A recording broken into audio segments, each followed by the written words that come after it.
大家好，我是娟子，今天给大家分享一个枣花馍的做法，好吃好看，学会以后过年不用买啦。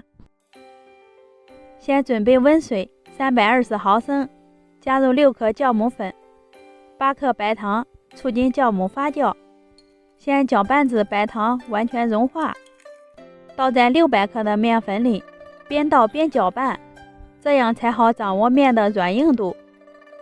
搅成面絮状以后，下手揉成面团，多揉几分钟，揉至表面光滑，放在温暖处醒发至2倍大。2个多小时，面团就发好啦，里面满满的小气孔。取出来放在面板上，充分的揉搓排气，这样也有助于2次醒发。然后搓成长条状，再切成大小相等的面剂。拿一个面剂先给它揉圆，再搓成长条，切成3个相等的小段，用叉子在切口处压出一些花边，两头都要按压。在发边中间划上一刀，用筷子夹出一个小尾巴的形状，再将每个切口处都捏合在一起。拿一双筷子从中间夹一下，一个形状就出来啦。再均匀地摆上几个红枣，将放红枣的部分捏合在一起。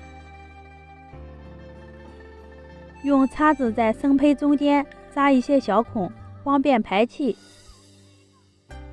中间再放一颗红枣，一个生胚就做好啦。再做一个其他形状的，把面剂擀成一个圆饼状，在中间放上2个红枣，对折一下，再放上一个红枣，再对折，用筷子夹住中间捏一下，这样一个花瓣就做好啦。全部做好以后，6个对在一起，挤得紧实一些，中间再放一颗红枣，托起生胚放在圆面饼上，整一下形状，一个漂亮的枣花生胚就做好啦。全部做好以后，盖上保鲜膜，2次醒发半个小时。时间到以后看一下，体积都明显变大，就是醒发好啦。开大火烧开，蒸上20分钟。关火以后再焖上3分钟即可开盖。哇，好漂亮啊！咱们的枣花馍就做好啦，不变形不肥缩，好吃也好看，过年时带客人也有面子，做法还简单。喜欢的朋友关注一下，我们明天见。